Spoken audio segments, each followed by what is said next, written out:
Good morning, travelers. It is actually, it's a little later in the day. So I had to get up bright and far too early this morning to do the shore excursion for Misty Fjords. It was a boat tour. And we had to meet on the dock at 7:15. And I had to get up, of course, quite a bit before that to get myself together and wake up enough to have some tea and food. So I did not do the recording before I left.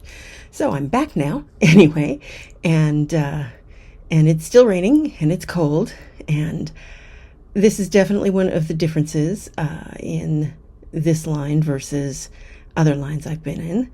When I walked into my cabin and I went into the bathroom, there were little rose petals on the bath rug. It's not really a bath mat, it's actually this fuzzy rug. And then in the bathtub there were bubbles. They used the one of the products to do a bubble bath, and there were some more rose petals in the bath, and it was just charming. And I'm quite certain I have never had that experience on another line. So that was a lovely surprise, and I think I'm going to take advantage of it and get warm because I'm cold. So I'm going to do that, and then I may scare up some food, and there are all kinds of activities today, and I'm planning on going and getting sushi for dinner tonight instead of eating in the main dining room. So that is my plan, and I will let you know how it goes. Misty Fjords was amazing. This is how they set up room service breakfast at not even 6 o'clock in the morning yet. It's a misty morning in Ketchikan. Fixing to get off the ship and get wet, apparently. Look at that. That's the Bering Sea Crab Fisherman's Tour, according to its signage. Looks like it carries a lot of people. Wow. It's Ketchikan on its soggiest. Well, not soggiest, but soggier. Sorry, I'll let you know. They just didn't have the gangway yet. I am one of the Misty Fjords people. Where are we supposed to be waiting? Okay, copy that. You could just stand over here for me, thanks. Okay. This is the top level of what I thought was going to be the other boat, but this is our boat.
I'm here today to explain to you the very unique position of Alaska in its geologic tectonic position, and how its geologic tectonic position controls the development and origin of volcanoes, the earthquakes, and I'm going to show you a little bit later and talk the idea that the tectonics is also controlling the glaciers we're going to see in the next couple of days. So I was headhunted by Seabourn quite a while ago because I have spent a tremendous amount of time along the western edge of North America. I'm just retired from the University of Wisconsin after 29 years, And during that time, I've done projects from North Cascades, from Vancouver Island, Coast Mountains, Bella Coola, Haida Gwaii, North Coast, and the Eastern Coast Belt, and right now I'm still finishing up some projects in the Brooks Range. So I know a tremendous amount about these mountains. It's been a fascinating place to work for the past 3 decades. I'd like to share some of that information, share some information with you folks today. But for starters, we have to give you a little bit of a Geology 101 primer so you can understand what I'm talking about. This is a map that shows a distribution of earthquakes over the past 50 or 60 years across the surface of the globe. A couple things to note about this map. First of all, it's pretty obvious that the distribution of earthquakes is in no way, shape, or form random. It's very distinctly organized into a series of plates.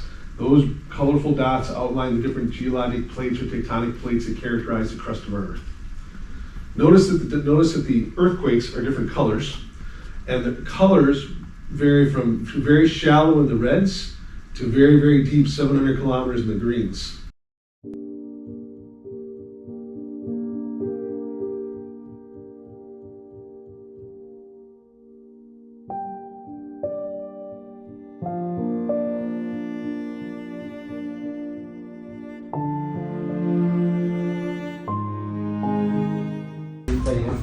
This is afternoon tea in the observation bar on deck 10. Okay, we have the selection of savory sweets, and for the shooter we have a chocolate and raspberry. For the scones we have the honey oats and black cherry scones and regular. Okay, wonderful. So this is, I guess, whipped cream, clotted cream, strawberry and raspberry jam, and then our lovely tower of tasty bits.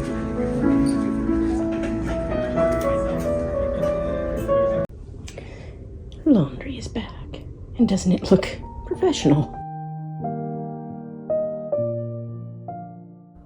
Hello travelers, it's the end of day 3. We were in Ketchikan. I did the Misty Fjords cruise explorer thing. That was a good tour. I'm glad I finally got to do it. It would have been nice if we had better weather, but the Misty Fjords were living up to their names. It was very misty. It was 2 hours to get out to Misty Fjords Monument, and then we were there for about an hour, and another 2 hours, of course, to get back.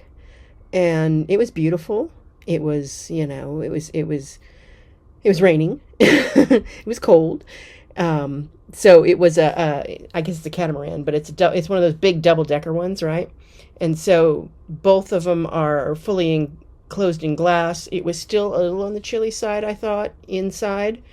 It may just be because people are going back and forth out and letting all the warm air out.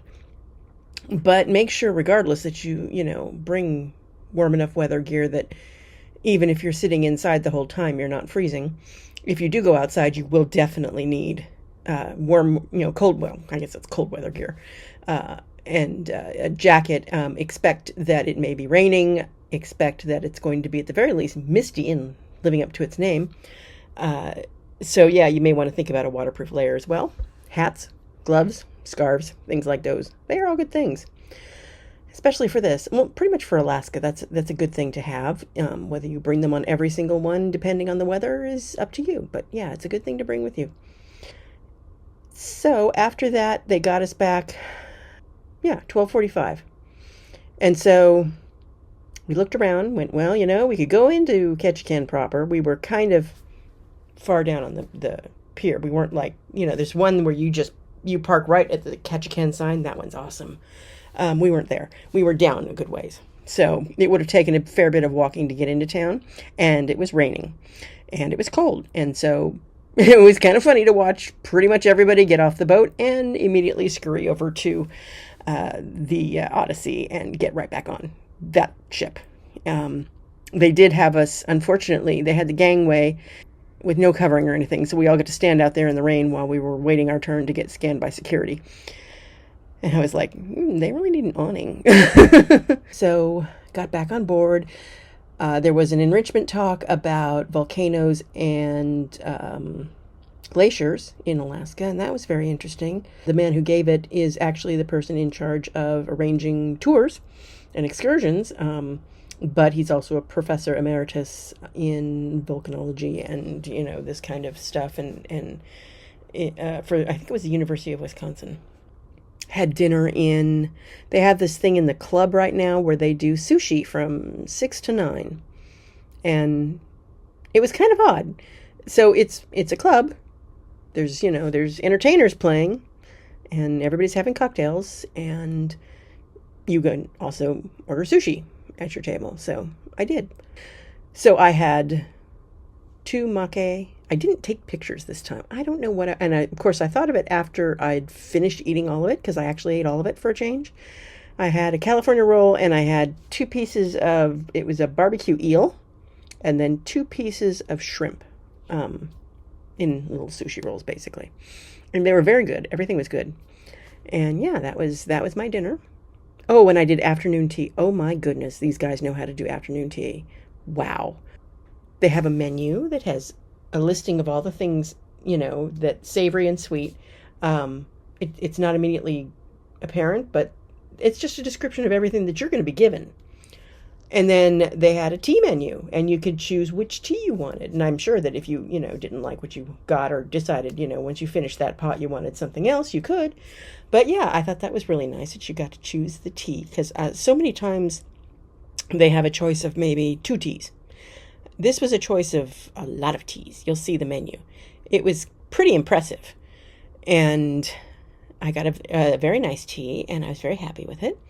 They also had these cute little, it's this little set of 3 hourglasses. They're like they look like little egg hourglasses, the timers for those. And one of them is marked for if you want your tea to be very light, or the next one is if you want just kind of a medium, and then finally if you want your tea to be pretty dark. And so it's how long you should steep for each. And the tea is already in an infuser in the teapot. So, you would have to sit there and look at it otherwise. So this is really handy. And then they had this tray of delectable goodies, and they were so good. They were so good. They made me wonder if I was going to have any room for dinner, because it was at 4. So I waited a while before I went to dinner. Yeah, I was like, I need some more time. It needs to, settle and get digested, right? I know you wanted to hear that. Sorry.